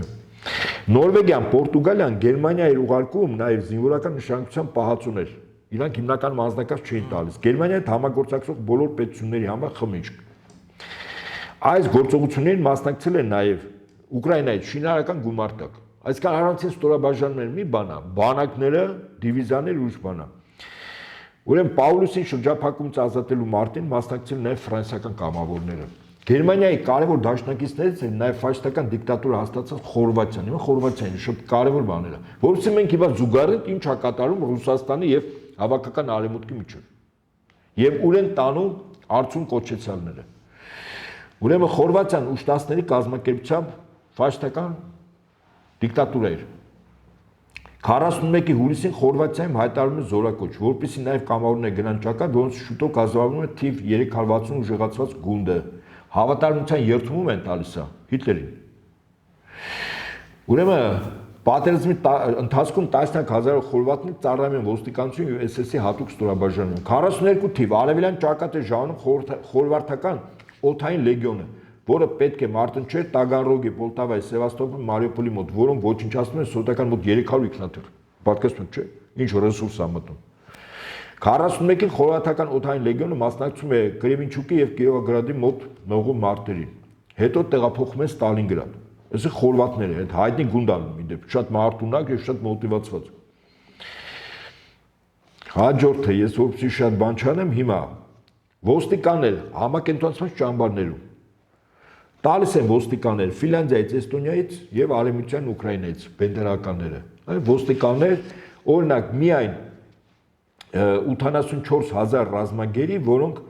ուրեմն Ստալինգրադի ժամանակ ճակատամարտում նաև խորհրդային բանակից գերներ են 84,000, 2 միլիոն մարդ է զոհվում Ստալինգրադի ճակատամարտում, 2 միլիոն 84,000 գերի անգնում շրջափակման մեջ ոչնչացնում են։ Հիմա Ֆրանսիան գանք։ Ֆրանսիայի հյուսիսը օկուպացվում է Գերմանիայի կողմից, հարավում մարշալ Պետենի կոլաբորանտ կառավարությունն է։ Հիմա ֆրանսիացիներն ինչ են։ Ես որպեսզի ժամանակի խնդիր կա, բայց արագ ասեմ։ Ուրեմն այս լեգիոնը կազմավորվում է ֆրանսիական լեգիոն։ Մասնակցում են մարտերին, հավատարմության երթում Հիտլերին 41-ին Մոսկվայի մղող մարտեր, 1000 հոգուց ավել զոհեր, հետո բարելակված ուղարկում են թիկունքային ապահովման գումարտակների ռազմական գործողությունների առաջնագծից հետա տարվում, պահպանությամբ են զբաղվում եւ պատժիչ գործողություններով խաղ բնակիչների նկատմամբ։ Իդեպ իսկ ֆրանսիական լեգիոները, որ մնում են 44-ին ջախջախվում են Մինսկի շրջանի Պոբր գետի մոտ։ Ըսի ֆրանսիացիք, հա։ Հաջորդը իսկ ողջ մնացածները լեգիոնա սարքում SS-ի Շարլ Լիման կամ Կարլ Վելիկի, որը Բերլինն է պաշտպանում։ Իդեպ ասեմ ձեզ։ Ֆրանսիացի։ Հիմա կենտրոնական թաղամասերի ամենակարևորագույն պաշտպանությունը անում են ֆրանսիացիները։ Հիտլերին երթում տված։ Ձեր համար չէ՞ հետաքրքիր, այսինքն փաստերը, որի մասին չի ասվել։ Հիմա շարունակությունը։ Ուրեմն Գերմանիայի վերմախտի կազմում 130,000 ֆրանսիացի ծառայեն, որոնք զորակոչվել են Գերմանիային միավորված Էլզասի Լոթարինգիա շրջաններից։ Նրանց մի մասը գերեվարվում է 43-44 թվականի սովետական զորքերի հարձակումների ժամանակ։ Երկու շրջանից 130,000 ֆրանսիացի ոնց է ձեր համար։ Նորմալ է, չէ՞։ Հիմա գնանք առաջ։ 23 ոչմ այս ֆրանսիացիներին Տամբովի մարզ, այնտեղ վիճակները եւ այլն։ Հիմա գանք որտեղ։ Գալիս ենք Բելգիա, Լյուքսեմբուրգ, Դանիա, Նորվեգիա, Հոլանդիա։ Վերմախտում ծառայող։ Այստեղ կամավորներ։ Այսինքն իրանք պայմանագիր չեն կնքում, օրինակ Բուլղարիան պայմանագիր է կնքում։ Հունգարիան պայմանագիր է, Իտալիան պայմանագիր, այսինքն դաշնակից է, սա պայմանագրի պարտություն։ Սա կամավորներ, բայց գնա գալիս են, թվեր են տալիս։ Հիմա գալիս ենք Շվեյցարիա, ինչ անմեղ երկիր է, չէ՞։ Նա ինչով է զբաղվում, Հիտլերին ոնց է օգնում։ Ուրեմն կարմիր խաչ շվեյցարական վագոններով մասնագետներ, բժշկական սարքավորում, դեղորայք, վիրակապ բժիշկ։ Կարմիր խաչի անվան տակ ճակատ։ Օգնություն է, ռեալ օգնություն է, բայց Շվեյցարիայի ամենամեծ օգնությունը Գերմանիայի հետևյալն է։ Բոլոր համակենտրոնացման ճամբարներից ոսկի է հավաքում, ատամներ, զարդեր եւ այլն։ Ուր աղվարկվում Շվեյցարիա, ուր բանկերներ։ Ամենաշատ ով են հարստանում այս պատերազմից դեպ Շվեյցարիայի բանկերներ, որոնք գիտեք ինչ են անում։ Այդ ոսկին միջազգային բանկի միջոցով վաճառում են, հետաքրքիր, որի պրեզիդենտը պատերազմի ժամանակ ամերիկացի էր, իսկ տնօրենի խորհրդի նախագահ անգլիացի, ասես պատական բանը չի լինում։ Եվ հետո ապահովում են Գերմանիային կայուն վալյուտայով։ Այսինքն գերմանական մարկը շատ կայուն է, դա ոսկով ապահովված է։ Սա ձեռը հետել շվեյցարական բանկերներն են, հա, բանանում։ Շվեդիա գալիս ենք, ինչա տալիս է հաստոց, անտառափայտ, թուչ, պողպատ, 10 միլիոնավոր տոննա երկաթի հանքակար։ Տալիս է ում Գերմանիային։ Տեսնում եք, օգնում է։ Հաջորդը ամենակարևորը զենքի եւ զինանթերքի արտադրության օրանը գերմանացիների համար Չեխոսլովակիան անում, շատ հայտնի։ Ուրեմն չեխական գործարաններում արտադրում է գերմանական բանակի համար անհրաժեշտ բոլոր զինտեսակների գումարային առումով 30%, պատկերացնում եք։ Գերմանական տանկերի 30%, ավտոմեքենաների զրահտեխնիկայի համար անհրաժեշտ շարժիչների 100%։ Չեխոսլովակիան է տալիս։ Հրետանու 50%։ Այսինքն Չեխոսլովակիան իսկական դարբնոց է զենքի զինանթերքի արտադրության վերմախտի համար։ Փաստեր են սրանք, լոլոներ չեն։ Հետևաբար Պետրոս Ղազարյանը զարմանում է, ինչու հաղթանակը Խորհրդային Միությունը կիսեց Արևմուտքի հետ։ Շարունակություն լսեք։ Բուլղարիան ամենակարևորը ասում է մեծ էշին ախորում թողեցին։ Բարձրացման Բուլղարիան ուներ մի թագավոր Բորիս 3։ Սա արմատներով գերմանացի էր։ Հիտլերին պաշտում էր, երկրը պագում էր եւ 41 թվականի մարտի 1-ին Բուլղարիան վերջանում պաշտոնապես միանում է հակակոմինտերնական պակտին։ Այսինքն այդ Գերմանիան դաշնակիցներ է բերում, ասում է ես քո կողքն եմ։ Ուրեմն նայեք, բուլղարացիները, որոնք ազատագրել են Օսմանյան կայսրությունից 100,000-ավոր ռուս զինվորների արանգանով, չէ՞։ Հիմա դյուրին կերպով դավաճանում են նույն ռուսներին։ Եվ ռուս-բուլղարական բարեկամությունը, երկու համաշխարհային պատերազմում եւ առաջին եւ երկրորդում։ Հիմա 41 թվականի Գանան աղոացով դիմավորում են բուլղարները գերմանական բանակի զինվորներին։ Գերմանիային անհրաժեշտ է բարենպաստ պլազդարմ Հարավսլավիա եւ Հունաստանի վրա հարձակվելու համար։ Ով այդ պլազդարմը տալիս Բուլղարիան։ Ում զորքերներ մտնում գերմանացիները, այդ երկու տարածք բուլղարները։ Բրոստիտոն 300,000-ից պարտիզանական ջոկատները, որ ստեղծում է դիմադրության, ում դեմ է հիմնականում կռվում բուլղարների։ Եվ այս պարզամիտները ասում են բուլղարները հայ լեգիոներները պիտի գայի թուրքերին կոտորեին, մեծ հաստան սարքեին։ Հա, կապի մեջ են, տես տալ, առնել, մի հատ էլ բանցիկը կապեին, ասեն հայեր, եկեք վայելեք։ Հիմա Բուլղարիայի ղեկավարները սիրո հոժար կատարում են գերմանացիների հանձնականին, խի, որովհետև կոնկրետ Հիտլերը ասում է, առաջին համաշխարհային պատերազմում դաշնակիցն ես եղել, պարտվել ես, ինչ հետ ենք վերցնում, տալիս ենք քեզ։ Այդպես։ Եվ դրա համար, ասենք, Բուլղարիան ամբողջ օդանավականը տրամադրում է Լյուֆտվաֆեին, այսինքն օդուժին գերմանական։ Հաջորդը, երբ մտնում են Հարավսլավիա եւ Հունաստան, ինչն է բաժին հասնում Բուլղարիան, Մակեդոնիան, Արևելյան Սերբիան Հունաստանի հյուսիսային ամբողջ մասը, որտեղ սերբերը նորից են կրկնում եւ հույները կռվում են գերմանացիների դեմ։ Երկու ազգ ա եղել, պետություններ չկան, բայց ազգերը պարտիզաններով գերմանացիների դեմ կռվել են։ Երկու ազգ, նորից եմ ասում, Խորհրդային Միությանը որից է երկիր, որպես այդպես դաշնակից չի եղել։ Եվ ինչա, այս նվաճելուց հետո Բուլղարիան Հարավսլավիայի ջախջախումից հետո ստանում է շատ մեծ երկ դեպի ծով։ Եվ հայերը շատ են սիրում կրկնել ինչ Հայաստան, ծովից ծով, այ Բուլղարիան ստանում է ծովից ծով Հայաստան, որտեղ զորք է տրամադրում, տարածք է տրամադրում, Վառնան ամենակարևոր նավահանգիստը,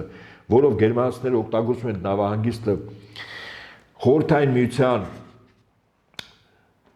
Օդեսա Ղրիմ, Կովկաս դեմ գործողությունը ամբողջ անում է Բուլղարիան, այսինքն Բուլղարիան այն ինչ որ ստանում է Գերմանիայից առաջը, ինքը տալիս է, կռվում է։ Իդեպ, երբ որ Բուլղարիայի այդ թագավորին Հիտլերը հորդորում է, որ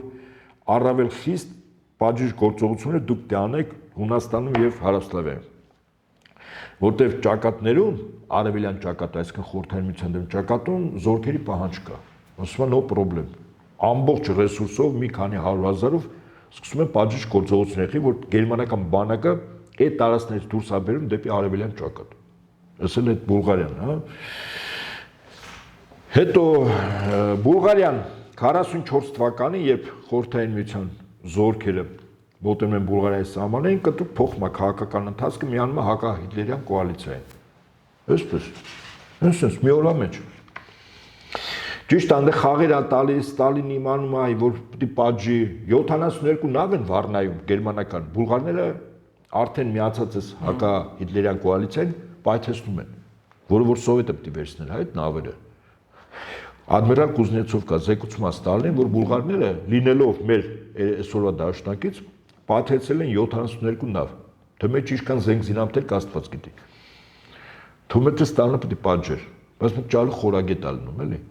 Քանի որ բուլղարական բանակը բավականին սպառազն,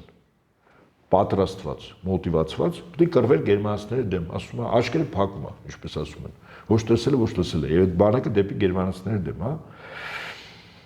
Հիմա սա ինչ վերաբերում է Բուլղարիայում։ Բայց չեն կռվում հունգարները, այ հունգարները, ինչպես ասում են, այս թատրոնի վերջին հարարն են։ Ամենամոտիվացվածն են գերմանական բանակի հետ։ Եվ ամենավայրագը։ Իդեպ ժամանակին ես այդ փաստը ես ինքս արխիվայինով չեմ նայել, բայց շատ տեղեր կարդացել եմ, որ Ստալինի հրամանն ալնում, քանի որ հունգարները շատ վայրագ են լինում ռազմագերիների հետ կապված, հա, խորհրդային եւ բնակիչների, ասենք։ Այդ բարակներում վառել, պայթեցնել, սպանել եւ այլն, հրաման ա տրվում, որ գերի չվերցնեն իդեպ ձեզ։ Բուդապեշտը վերցնելուց գերի չեն վերցնում, ոչ մի զինվորականի։ Բոլորը, ինչպես ասում են, իրենց մահկանացուն կրում են։ Հիմա թիվ ասեմ, միայն Դոնի ուղությամբ հունգարներ 250,000 զորք ունենում։ Ոնց է ձեր համար։ Որից 140,000-ը կորուստ է, այդ 140,000-ից 50,000-ը զոհ։ Սա, ինչպես ասում են, Եվրոպայի Հիտլերի խաչակիրները։ Սա մի քիչ երկար էր, բայց ես ուզում եմ անպայման մեզ լսողների համար պարզ լինի, որ այս բարբաջողները եթերով, երբ ասում են այդ հաղթանակ առաջադեմ մարդկության հաղթանակն էր, պարզում է ամբողջ Եվրոպան հետադիմական էր։ Հա։ Ամբողջ Եվրոպան խաչակրած արշավանքի մեջ էր խորհրդային միության դեմ։ Եվ դա առաջին արշավանքը չէր, ոչ էլ վերջինը իդեպ։ Մենք ինչ շահեցինք, պարոն Նահապետյան, այս պատերազմից, հայրենական պատերազմը։ Իդեպ այդ 300,000-ը փաստորեն գերմանացիները մեզ սավար պատմական հայրենիք էին վերականգնելու, մինչդեռ մենք հայրենական պատերազմում հաղթեցինք ու չստացանք։ Ուրեմն դա հիմարություն է, ցնդաբանություն է։ 1945-ից հետո, իդեպ որ 300,000 ասում են, մի հատ թող օրինակ 600,000, հա, կռվել են, բայց 600,000-ից 320,000-ն են ՀՀ-ից գնացել։ Մնացածը խորհրդային միություն եւ Սփյուռք։ Հա, Սփյուռքից 100,000 Սփյուռքից են եկել։ Թող նայեն խորհրդային միության հարաբերության կարգավիճակ ունեցող են պետությունները, ազգությունները չեմ ասում, որոնք ինչքան են տվել, ինչքան զոհ են ստացել։ Մեզանից ավելի ծանր վիճակում նաեւ ժողովուրդներ կան, զոհերի առումով, հա։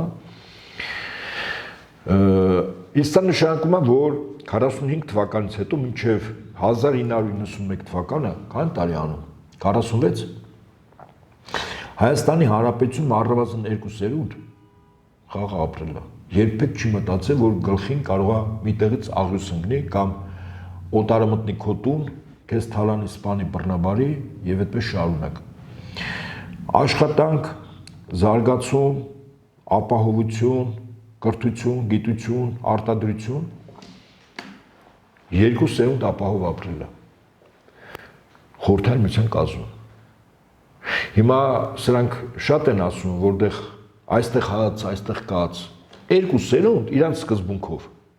Այստեղ հաց ա եղել, այստեղ կաց ա եղել, չէ՞, 45-ից հետո, հաղթանակից հետո, որից է մեկը չի ասել, ձեր աչքի վերև ում կա։ Ուրեմն տեսնենք այդ ունքը ծուռ է, թե ուժղ է, ճիշտ է։ Որ ասում եք ինչ է ստացել։ Մենք մեր կորուստները մարդկային կարողացել ենք իդեպ ծնելիությունը մինչև 57-58 թիվը խորհրդային միությունում։ Սա էլ է եզակի բան։ Ամենաբարձր ծնելիությունը Հայաստանում եղել։ Հետաքրքիր է, չէ՞։ Եվ այո, մենք մեր արյան գնով ապահովել ենք 2 սերունդ եւս, որ այստեղ եղել ենք, հա։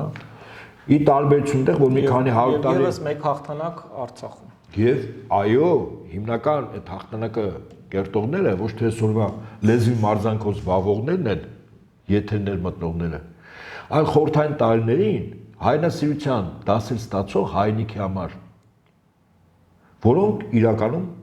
կռեցին այդ հաղթանակը։ Այն զինվորականները, որոնք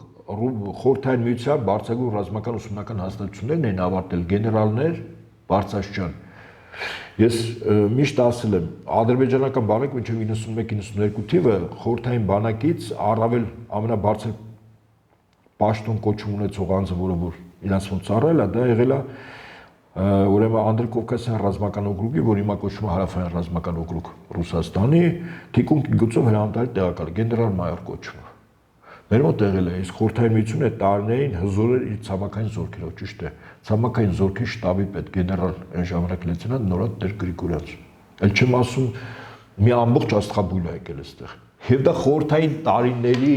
կրթություն ստացած, պատերազմներով անցած մեր արյունակից հայրենակիցներն են,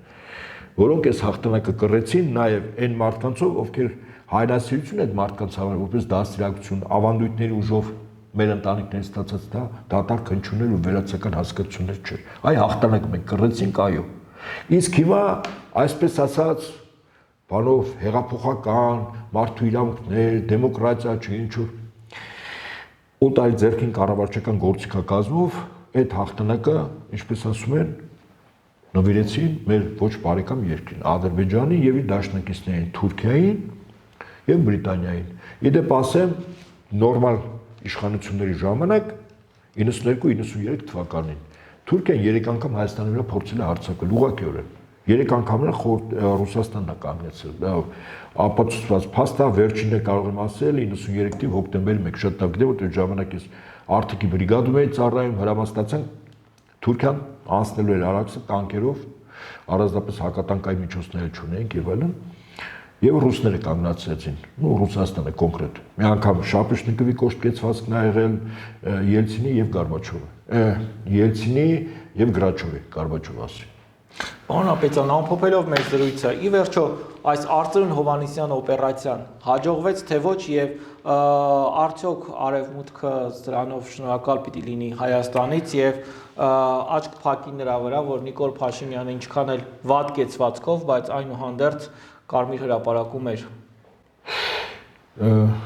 Փաշինյանը իրենց համար գոյություն չունի ԱՄՆ-ի համար, այս բարձրացը։ Այս մարդը ասում է, դե ես էլ կամ, ես էլ կամ, ինչպես ասում են։ Արևմուտքը այսօր մասնատված է, Միացյալ Նահանգներ մի կողմում իր հետ դաշնակից Ֆիցոն, Հունգարիայի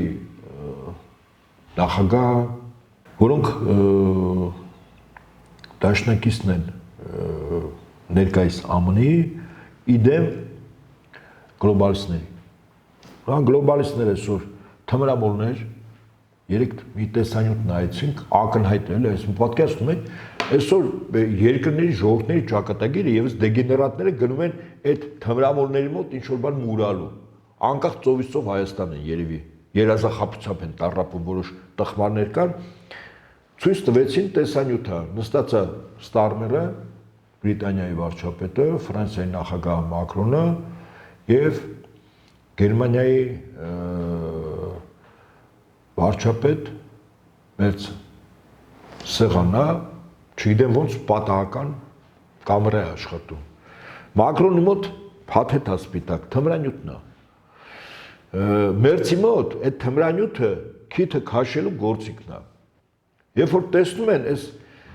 բանը Մակրոնի այդ տեսանյութը կա, բայց դա ինքնին ցուցիչ է։ Մի անգամից թմրանյութը ձեռքով sense պահում է, այս ձեռքով մի 10 վայրկյան անցնում է, այս ձեռքից փոխանցվում է մյուս ձեռքին, հա դնում է գրպանը։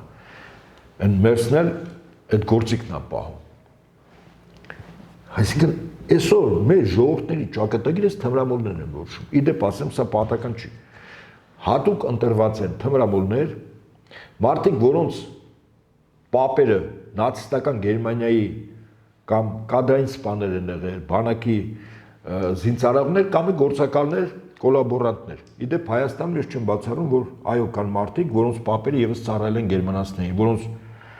գործը կոլաբորանտ։ Այսօր շարունակում են իրենց թորները։ Արյան հիշողությամբ։ Չէ, արյան հիշողության խնդիրը չի։ Երբ որ 90-ականներին Խորհրդային Միությունը գրաված էր, 91-ին Խորհրդային Միությունը չի փլուզել, սառը պատերազմ պարտվել, այսինքն պատերազմի պարտության արդյունքում երկիրը գրավում է, հա։ Սառը պատերազմ տեղեկատվական պատերազմ է, էլի տակ պատերազմ չի։ Սկսում են ապագայի երկրի իրենց հլու հնազանդ կատարող անձանց ընտրություն։ Ինչ որ չափորոշներ կա, չէ՞։ Օրինակ ինձ համար այս վերջին փաստերը, երբ որ Գերմանիայի մի շարք պաշտոնատար անձանց, այդ թվում նաև արտգործնախարար Աննա Լենա Բերբոկը, Շոլցը, նախկին վարչապետ, ներկա, սրանց կենսագրությունը, որ նայում ես, սրանց պապերը SS-ի ծառայողներ են, որ նաև գեներալներ են եղել։ Հետո հասկանում ես, որ այն կրիտերիաները, չափորոշիչները, որ ընտրվում են ղեկավարները, իրենց համար շատ կարևոր ընտրողների հատուկ ծառայությունը, որ կարևոր չափորոշիչ է, որպեսզի թորները, որոնց պապերին հայտնաբերել են, դատել են, գնդակարել են կամ սատկացրել են, մեր երկրի դավաճանելու համար եւ մեր ճշտամու ծառայելու համար եւ ճիշտ են արել, բայց օրենքով են սատկացրել դատանի որոշումներով, հիմա իրաց թորները մոտիվացիա ունեն, այսպես ասենք, արյան վրեժի, պապը սնց ա եղել եւ այլն, էլի։ Դες վստահեցնում եմ, գալու է պահը եւ մեր մոտ էլ այդ մեխանիզմը կարծում եմ ճիշտով մեր ոչ բարեկամ երկրների հատուկ ծառայությունները ընտրել են։ Այսինքն որոշ թորնիկներ այսօր իրենց պապերի արյան վրեժն են լուծում։ Այդ թվում նաեւ Ռուսաստանից եւ այս ամեն ինչը ինչ որ մենք հիմա տեսնում ենք, այս հերոստահաղորդումներում պետական հերոստատեսությամբ կասկածի տակ է դրվում պետության կողմից ընդունված պետական տոնը, չէ՞։ Մայիսինը պետական տոն է, չէ՞։ Կասկածի տակ է դրվում։ Թեև այդպես Պարոն Հապետյան, նաեւ այս մտքերով փաստորեն դասախոսում են մեր ապագա սպաներին։ Շատ ճիշտ եք։ Այ վտանգ հիմա որտեղ է մեր ապագա սպաները հիմա այս թույնով են ներարկվելու։ Շատ վտանգավոր է, էլի։ Այսինքն ինչքան ժամանակ պետք կլինի իշխանապողությունից հետո կամ այս աղբակույտը իրանց արժանի տեղ հայտնելուց հետո, որպեսզի մեր այդ երիտասարդ սպաներին բացատրվի իրականությունը։ Այո, հիմա այդ թույնը ներարկում են։ Իդեպ այդպիսի թույն ներարկվել է նաև որտեղ Ուկրաինայում։ Եվ հիմա Ուկրաինայում ինչ որ տեղի ունենում, այդ առնվազն մի սերունդ ներարկված թույնն է։ Իդեպ ասեմ ձեզ, հեքիաթների դաշտով, մի առասպելաբանությամբ Ուկրաինացի քրիստոնյային Հիսուսից առաջ ո՞նց է ձեր համար։ Չէ, բայց դու այդ պետական քաղաքականությունն է կամ Սև ծովը ուկրաինացիների ծովն է եղել, իրանց պապերը փորել են, ջուրը բերել լցել են, դարձել է Սև ծով։ Արհեստական ծով է։ Ինչ որ արհեստական բաներ կա, էլի, հիմա չգիտեմ, միլիոն տարի առաջ ինչ ա եղել, ոնց ա եղել, էլի։ Տերը ոնց ա որոշել։ Եվ այդպիսի հեքիաթներով փոքր հասակից դպրոցական։ Ես չեմ բացառում, որ ինչ որ հիմա մենք այստեղ լսում ենք, սա երեխաներին, դպրոցականներին ավելի մատչելի ձևով փորձեն մտցնել դասագրքերի մեջ, իդեպ ասեմ ձեզ։ Հաշվի առնելով նաև կրթության, գիտության եւ այլ նախարարի կեցվածքը այս հարցերին, հա, ով Պետրոս Ղազարյանի հետ այդ հələ Պետրոսը այստեղ առանձնապես բան չի որոշում, իր կնոջ ստատուսը այդ առումով որոշելու շատ ավելի բարձր է, քան Պետրոսը։ Կարևորը կորմը տեղը լինի, բայց ասում եմ, որ այդ վտանգն կա։ Առաջին սուրը այս ամեն ինչը նաև կարող է մտնել դպրոցական դասագրքեր։ Այսինքն Հայաստանում պատրաստ են մի սերունդ Ռուսաստան դեմ թշնամաբար տրամադրված։ Հիմա մեզ մոտ այսպես 50-50 է, չէ՞։ Հələ թշնամության սերմերն են հիմա։ Այս ինչ որ մենք տեսնում ենք, այդ լրջագույն սերմերն են ցանում։ Թեև ես կարծում եմ, որ այս турբուլենտ վիճակը աշխարհում ինչ որ ժամանակ հետո 1, 2, 3 տարի հետո փոխվելու է կամ ավելի շուտ։ Ես մի քիչ այսպես ապագայի, տեսլականով ասեցի, բայց որ հնդածս փչացնում են, սխալ տեղեկատվություն են տալիս, Ռուսաստանի հանդեպ թշնամի են, դասիրակու։ Ավասիկ, որ երկրները, որ այսպես են, արդյունքին չի եղել, եկեք նայենք, Վրաստան եղավ, կորցրեց, Ուկրաինան եղավ, կորցրեց, ճիշտ է, փաստ է, էլի, ես հեքիաթներ չեմ ասում, ինչու որտեվ հաղթական արևմուտքի համար հետխորհրդային տարածքի բոլոր 14 հանրապետությունները պետք է միայն մի բանի համար ինչքանով այդ երկրի իր պոտենցիալով ռեսուրսով ուրեմն դեմ կլինի Ռուսաստանին ոնց կանեն օգտագործեն եթե տնտեսական ձևով քարոզչական կոմունիկացիոն անհրաժեշտության դեպքում նաև զենքով ահավասիկ Ուկրաինայում ինչ որ մենք տեսնում ենք դա արդեն կոնկրետ զենքով այդ պատրաստված սերունդը կոնկրետ կրվում է։ Հասկանում եք։ Այսինքն թշնամին աշխատում է, իր գործը անում է։ Իր գործակալներին բերել դրել է այստեղ։ Այս մարդիկ պատական մարդիկ չեն։ Եվ ես գնահատում եմ այսպես, որ Հայաստանը եւս օկուպացված տարածք է։ Ուզում եք հավատացեք, ուզում եք համոզվեք, թե ոչ։ Օկուպացիան մի քանի տեսակ է լինում։ Օկուպացիան նաև այն չի, որ 91 թվականին ով է մտածում, որ ասենք Ռուսաստանը օկուպացվել է, ոնց օկուպացվել է։ Արևմուտքի իրավակարգը, արևմուտքի դրամը, որպես պետական արտարժույթ քո երկրում դու չունես սեփական ես։ Հարբեցող ծաղրացուն առատությունն ինքնիշխանությունից է, չէ՞ խոսում։ Գոնե մի հատ նա իր դրամը, պետական դրամը, մեր երկրի դրամն է, դրամ, թե այլոց, ոչ զինանշան կա, ոչ պետական բանկ կա։ Ես ուրիշ բան չասեմ, ֆինանսավարկային ամբողջ քաղաքականությունը Հայաստանում կառավարում է միջազգային արժութային հիմնադրամը, համաշխարհային բանկը։ Մնացածը ասենք հեքիաթների դաշտից է, լոլոները որ կարծում են։ Ոստի եւ օկուպացված տարածքներում սովորաբար ազգային աստագրական պայքարով են ազատվում։ Կախված նրանց թե իշխանությունը ինչ չափով այդ օկուպացիայի դրսևորումներ անում։ Ընդ որում հիմա այդ օկուպացիայի դրսևորումները ավելի խիստ արվում։ Մի 2 օր առաջ Գյումրիում մի կարելի ասել ահասարսուկ դեպք։ Ես նման բան չէի հիշում անգամ 90-ականներին անկեղծ եմ ասում։ Կնոջը գիշերանոցով տանում են աղեկյան Ելիթ, Այսինքն մարդկանց մոտ, ոստիկանների մոտ կարմիր գծեր է անցել, այսինքն կա նաև տղամարդկային, հետո դու իրամ չունես այդ գիշերանոցով տանես, եթե տանում ես, որտեղ հավանականություն կա, որ խափարվամիջոցը դի փոխվի, ասենք, քանի 72 ժամ է, դու ուրեմն հիգիենայի պարագաներ, հագուստ նորմատիվներ, դες տանում են։ Նո սերիական հանցագործի մասին չէ՞ էլի խոսքը, լրագրող։ Չէ, ես ինչ եմ ասում, սա օկուպացիայի դրսևորում է։ Իսկ գիտեք ինչ է օկուպացիայի դրսևորում, որ ոստիկանը ինքը անպատժելիության, այսինքն իր վրա օրենք չի աշխատում։ Ինքը ինչ կուզի կանի, նվաստացնի, ծեծի, չգիտեմ, Եվան, ինչի Նորքի թաղապետը կամ Նորքի թաղապետը, այ լավ, ես դա համար դուք ինձ լրացնում եք, Նորքի թաղապետի տեսախցիկները առաջ, դուք ուշադրություն դարձեք այդ տեսախցիկները, ով որ նկարում էր, չէ, դուք այդ մարդու ձեռքը չշարժվեց, չէ, ֆիքսված նկարում էր, այսինքն թողում էին, չէ, որ նկարեր։ Որտեվ եթե մարդը ցեցում, որ քրեով պատժելի է, արագ փորձելու ես այդ տեսախցիկը փակել։ Կամ տեսախցիկ չէ, ասենք հեռախոսեր, վերցնել, չէ։ Կամ թույլ չտալ, որ նույնիսկ նկարելա, որ եթեր մտնի։ Այսինքն դա ի ցույց մյուսներին, որ եթե պետք է այսպես հեռախոսի կամ տեսախցիկի առաջ գցեցենք, ու չենք դատվի, ու կմնանք մեր պաշտոնին։ Սա սեփական ժողովրդի հանդեպ միայն օկուպացիոն ռեժիմի ներկայացուցիչ կարանի, անկախ նրանից թե ինքը ինչ ազգի ներկայացուցիչ է։ Ես մի քիչ առաջ որ կարդում էի, ասենք որ երկրներն են օգնել Գերմանիայից, այդ բոլորը ավել կամ պակաս չափով, մեկը մի քիչ շատ է, ճնշել, սպանել, մեկը մի քիչ քիչ։ Հիմա մեզ մոտ սպանել չի առնում, ծեծելը, նվաստացնելը, հա, բանտարկելը, թեև ես հիշում եմ այն հավաքներից մեկի ժամանակ նաև երիտասարդներ կամուրջներից ընկան։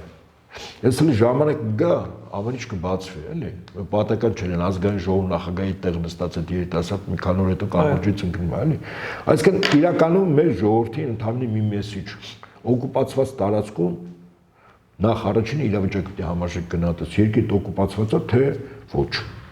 Եթե օկուպացված այդ ժամանակ նստում մտածում ես, վալա որ երկրներ, եթե ասենց օկուպացիա ոնց են դուրս գալիս այդ վիճակից։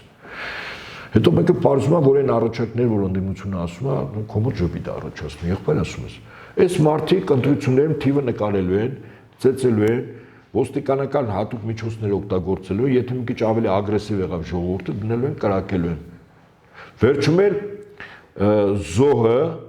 վիրավորը դառնում են մեղավոր, տանելու են բանտարկել։ Բայց օկուպացիա ինչա պոզերով պոչերով է, այսինքն դե անպայման ադրբեջանական կամ թուրքական բանակի ոստիկաններ տանել, որ ասեն երկիրը օկուպացված է, շքարբերություն։ Պարոն Ապետյան, աստորեն չեք հավատում, ոչ իմպիչմենտին, ոչ 26 թվականի ընտրությունների արդյունքներով ինչ որ բան փոխելու։ Ես հավատում եմ այն ասում։ Մնացած ընդհանրապես իրավիճակին համարժեք քայլեր կլինեն, հա։ Եթե ես գնահատում եմ, օրինակ, որ իմ երկրում իշխանության ղեկին թշնամիներն են, ճիշտ է։ Իմպիչմենտը նշանակում է չեմ վստահում, անվստահություն, չէ՞։ Հիմա ասենք մեկը ասել թշնամուն վստահել կամ չվստահել, ժպիտ չի առաջացնի։ Ասենք լավ թշնամի չի, մի քիչ ավելի մեղմ են ասում, դավաճանին վստահում են։ Չէ։ Վստահում են մեկին կամ չեն վստահում, ով որ ի պաշտոնը ինչ-որ բան պետք է անի, լավ չի անում։ Լավ չի անում, ասում ես դու լավ չես անում, չէ վստահ, որտեվ խոսք ես տալիս չես անում, խափում ես, գցում ես, չէ։ Այդ մարդուն կամ այդ կազմակերպության կամ այդ իշխանությունը, համաձայն եք։ Հիմա եթե ես գնահատում եմ, որ երկիրը գրավված է, կամ դավաճանների կողմից հանրային դիսկուրսում այդպիսի մոտեցում էլ կա, չէ, կամ թշնամիների կողմից։ Հիմա ինչ է նշանակում իրանց վստահում ես, թե չես վստահում։ Հա։ Չէ, հարցս առողջ չի։ Այդպես է, չէ։ Հիմա մարդիկ անում են թողանեն, յուրաքանչյուրը իրավունք ունի ինքնադրսևորվի կամ անի, ես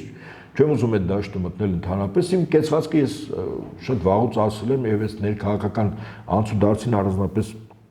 չեմ ուզում անդրադառնալ, բայց մի բան գիտեմ վստահաբար, որ եթե Միացյալ Նահանգների դեսպանը հունիս 13-ին, հունիս 12-ի հայտնի ոստիկանական ապօրինությունների ոչ համարժեք ուժի կիրառումից հետո հայտարարություն է տալցում, որ ժողովուրդը մեղավոր էր եւ իրենք խախտում են ոստիկաններին, իմ համար պարզ է, որ այս երկիրը օկուպացված տարածք է եւ օկուպացիոն ռեժիմի գլուխ օրինակ Հայաստանում ամեն դեսպանությունում է։ Մի փոքր ավելի այն ժամանակ դեռ դեմոկրատներն են։ Իսկ հիմա ասենք Թուրքիայի Ադրբեջանի շահերը սպասարկող կառավարություն։ Իսկ դասական իմաստով քաղաքագիտական ձևակերպման կոչվում է կոլաբորանտ կառավարություն։ Այդպես չի։ Կարծում եմ այդպես է։ Այսինքն կոլաբորանտ կառավարությանը դուք օրինակ պատկերացնում եք, ասենք գրեիք, ասեք մենք ձեզ չենք վստահում, հարգելի թուրք-ադրբեջանական օկուպացիոն ռեժիմին ծառայող կոլաբորանտ կառավարության անդամներ կամ կառավարության նախագահ, դեմս վարչապետ կոչեցյալի, հա։ Մարդ չի ասել, ժողովուրդը լրիվ բան է։ Ես անում եմ, որտեղ չեմ կարա չանեմ, կամ գաղափարական առումով տանեմ, կամ պարտադրված եմ անում, պարտավորված եմ անում, բայց ժողովուրդը չի ասում։ Հիմա իրանք, ասենք ինքը նստած մտածում ասում, լավ, համարժեք մեկը չի ասում, եղբայր էս, որը որից հետո է։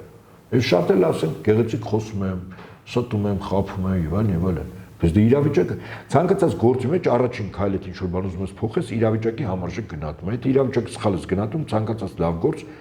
վերջ արդյունքում ձախողվելու է, որտեղ դու իրավիճակը ճիշտ չես գնահատում։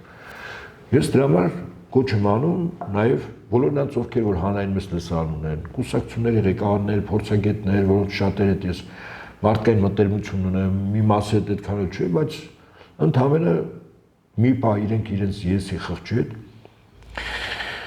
նստեն ու գնահատեն, այս վիճակը իրենք ոնց են գնահատում, քաղաքական պայքար, անվստահություն, տարբերակ է, ես իմ մոտեցում ունեմ, այդ մոտեցումն ես, իմ մոտեցումը ոնց է մեկին չեմ էլ պարտադրում, եթե այդպես է, թող քաղաքական պայքարով հաղթեն, այդպիսի բան չի եղել, օկուպացված տարածքներում քաղաքական պայքարով, ասենք կարա լինի անհնազանդություն, ինձ որ մեկ ասում են, պարոն Ապետյան, դուք այս բանը որ ասում եք, այդ զինված հեղաշրջման կոչը կարող ասում ոչ, այս պայմանները ոչ, Եթե մեզ ընդդիմադիրներին սկսեցին կրակել, խփել, սպանել, այո, ինքնապաշտպանության իրավունք ունենք դիմել դու, հա։